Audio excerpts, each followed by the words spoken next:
नमस्कार। आज का दिन आप सबके लिए शुभ हो, मंगलमय हो। आए आदमी है ना, आदमी की लालसा कभी खत्म नहीं होती। लालसा माने जीने की इच्छा, मशहूर होने की इच्छा, अपनी तारीफ सुनने की इच्छा, यह सब लालसा है। एक लीडर हुए, आप में से बहुत से लोग भूल चुके होंगे, बहुत सौ को तो पता भी नहीं होगा। गुलजारी लाल नंदा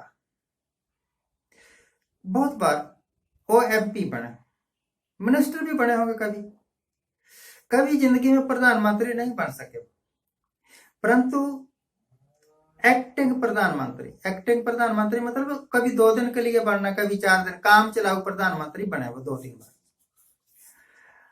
जवाहरलाल नेहरू की डेथ के बाद वो प्रधानमंत्री बने, मुझे पक्का याद है। और लाल बहादुर शास्त्री की डेथ के बाद भी वो प्रधानमंत्री बने, ये भी मुझे याद है। तो गुलजारी लाल नंदा साहब की सबसे बड़ी उपलब्धि यह है कि उन्होंने अब जिंदा रहते हुए अपना बुत कुरुक्षेत्र में लगवाया था। कुरुक्षेत्र में 2 सरोवर हैं, तीर्थ स्थान। एक है सनेत सरोवर, सन्निहित सरोवर बोलते हैं, वैसे हम तो सनेत सरोवर ही बोल देते हैं। और दूसरा है ब्रह्म सरोवर। ब्रह्म सरोवर बड़ा है, काफी बड़ा है। ब्रह्म सरोवर के बाउंड्री खत्म होती है, कुरुक्षेत्र यूनिवर्सिटी की बाउंड्री शुरू होती है। तो गुलजारी लाल नंदा साहब ने जो ब्रह्म सरोवर है उसके पूर्वी किनारे पर अपना बुत लगवाया। किसी पत्रकार ने पूछा कि नंदा जी, लोगों के बुत लगते हैं और मरने के बाद लगते हैं, आपने पहले ही लगवा लिया। तो वो कहने लगे कि मेरी इच्छा थी, मैं 2 बारी प्रधानमंत्री बना, बेशक 2-2, 4-4 दिन के लिए ही बना।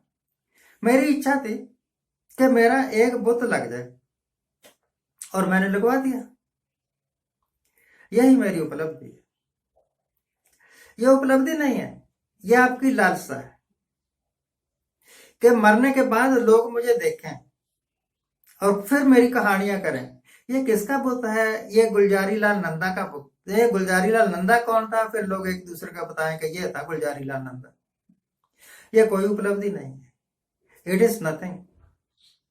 ऐसे ऐसे बुत मैंने देखे हैं जिनके कभी लीडर रहे होंगे, कभी बड़े महान आदमी रहे होंगे, आज उनके बुतों के ऊपर चिड़िया पक्षी बैठे करते हैं, कोई उनकी सफाई करने वाला नहीं।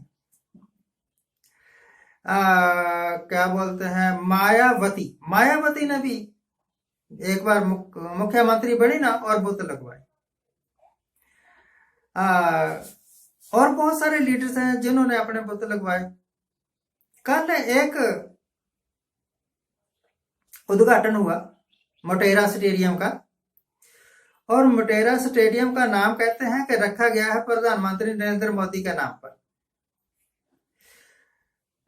और सवाल किया कईयों ने टीवी में कि नरेंद्र मोदी ने अपने जिंदा रहते हुए ही अपने नाम का स्टेडियम क्यों बनवा लिया? उन्होंने नहीं बनवाया, लोगों की उनके ऊपर श्रद्धा है बहुत ज्यादा, इस करके कि वो हमेशा हमेशा के लिए याद रखे जाएं नरेंद्र मोदी साहब को। यह स्टेडियम उनके नाम का बनवा दिया। इसमें किसी को क्या तकलीफ है? राजीव गांधी के नाम पर भी स्टेडियम है, जवाहरलाल नेहरू के नाम पर भी स्टेडियम है, बहुत सारे लीडर्स हैं जिनके नाम पर बहुत बहुत बड़े बड़े संस्थान चल रहे हैं, परंतु वो संस्थान चले हैं उनके मरने के बाद, और यह स्टेडियम इनके नाम पर बन गया इनके जिंदा रहते। मुझे इससे कोई दोष नहीं है दिखता कि क्यों इनके नाम पर स्टेडियम बना। अगर मुझे दोष दिखता है तो इनकी नीतियों में दिखता है, इन्हीं कार्य कुशलता में दिखता है। अगर मैं कुश्ती लड़ नहीं सकता तो मुझे चैलेंज नहीं करना चाहिए ना। क्या दारा सिंह, खैर दारा सिंह तो गुजर चुका है ना, कि अगर अपने आप तू बड़ा पहलवान समझता है तो मेरे साथ कुश्ती लड़के देख और जीत के दिखा। एक छोटे मोटे पहलवान का एक थप्पड़ ही काफी है मुझे गिराने के वास्ते, तो मैं ऐसा पंगा क्यों लूंगा किसी को चैलेंज करने का। इन्होंने चैलेंज किया डॉक्टर मनमोहन सिंह की कार्यकुशलता को। आज मैं ऐसे देखता हूं इसे, ये हार्वर्ड में पढ़े हुए हैं और हम हार्ड वर्क वाले हैं। नरेंद्र मोदी के वचन है, बड़े अनूप वचन बोलते हैं ऐसे कि जैसे कभी किसी ने ऐसे बोल लेना। हम हार्ड वर्क वाले, वो हार्वर्ड वाले, और हार्ड वर्क का रिजल्ट देख लो भाइयों और बहनों। अब देखिए इनका रिजल्ट। 91 में डॉक्टर मनमोहन सिंह ने हिंदुस्तान की अर्थव्यवस्था को संभाला था, और तब से संभलते संभलते हम इस काबिल हो गए कि हमारी जीडीपी लगातार बढ़ने लग गई, ग्रोथ बढ़ने लग गई और एम्प्लॉयमेंट बढ़ने लग गई।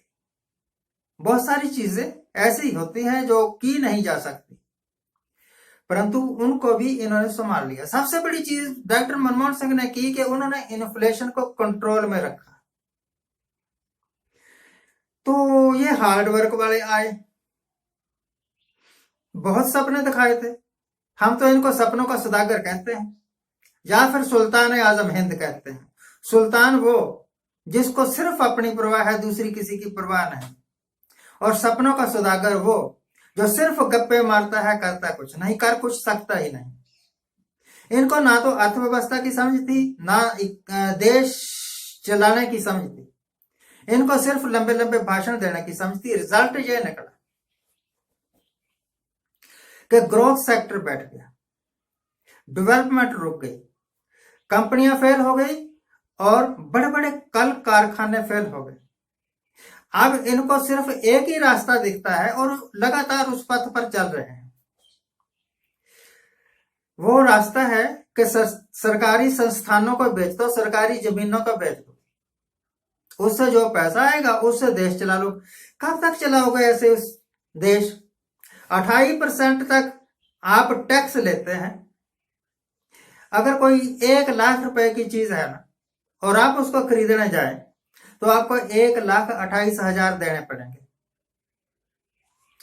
28,000 टैक्स। आप जो 60,000 का मोटरसाइकिल खरीदते हैं ना, उसके ऊपर कम से कम 30,000 रुपया टैक्स लग जाता। अलग अलग टैक्स, जीएसटी अलग रखना, रोड टैक्स अलग लगना, पता नहीं क्या क्या, और बाद में बीमा दे दो, ये कर दो, वो कर दो। 60,000 का मोटरसाइकिल 80-85,000 का पड़ता है। 10 लाख की कार आपको 12.5 लाख से ऊपर की पड़ती है। इतना टैक्स ले रहे हो, इतनी महंगाई कर रहे हो, पेट्रोल महंगा, डीजल महंगा, एलपीजी गैस महंगी, खाने वाले तेल महंगे। आज तक रेलवे को रिस्टोर नहीं कर सके, और जब अब कहने लगे कि हम पैसेंजर ट्रेन चलाएंगे, साथ ही यह भी कह दिया कि किराया पैसेंजर ट्रेन का नहीं लगेगा, किराया एक्सप्रेस ट्रेन का लगेगा। क्यों भाई, क्यों लगेगा? ये तो वही बात होगी ना, कोई दुकानदार कहे कि है तो ये जी डालडा घी, परंतु इसकी कीमत आपको देसी घी के बराबर देनी पड़ेगी। देसी घी है 600 रुपया किलो, तो डालडा भी आपको 600 रुपया किलो में मिलेगा। जबकि डालडा या रिफाइंड जो है वो 100 रुपए का पैकेट मिलता था आमतौर पर। तो चीज घटिया, कीमत बढ़िया, यह कौन सा नियम है जी? यह किस किताब में लिखा है कि आप मिट्टी का बर्तन दो और सोने के बर्तन के पैसे ले लो? तो इन्होंने जो भी वायदे किए वो सब उड़न शू हो गए, हवा में गायब हो गए। पता नहीं क्या हुआ क्या नहीं हुआ। या तो ये कर नहीं सके, या ये करना नहीं चाहते थे, या इनके बस की बूते की बात ही नहीं थी। अब महंगाई बढ़ाने के अलावा इनके पास और कोई चारा नहीं रह गया। अब देश की हालत एक क्रिपल्ड की तरह हो गई, अपाहज की तरह हो गई। ना मजदूर सुखी, ना किसान सुखी, ना मध्य वर्गीय लोग सुखी, सुखी हैं तो सिर्फ वो लीडर्स दूसरी पार्टी में हैं तो करप्ट हैं। जब इनकी पार्टी में आ जाते हैं तो वो सोने के हो जाते हैं, दूध से धुले हो जाते हैं। अब भी हमेशा इनकी कोशिश होती है कि जो दूसरी पार्टी का लीडर है, चाहे जितना मर्जी करप्ट हो, उसको अपनी पार्टी में शामिल कर लो। इससे ज्यादा बड़ी उपलब्धि मैंने नहीं इनकी देखी। आज के लिए इतना ही। आज जिनका जन्मदिन है उनको हैप्पी बर्थडे, जिनकी मैरिज एनिवर्सरी है उनको बहुत बहुत शुभकामनाएं। सदा सुखी रहिए।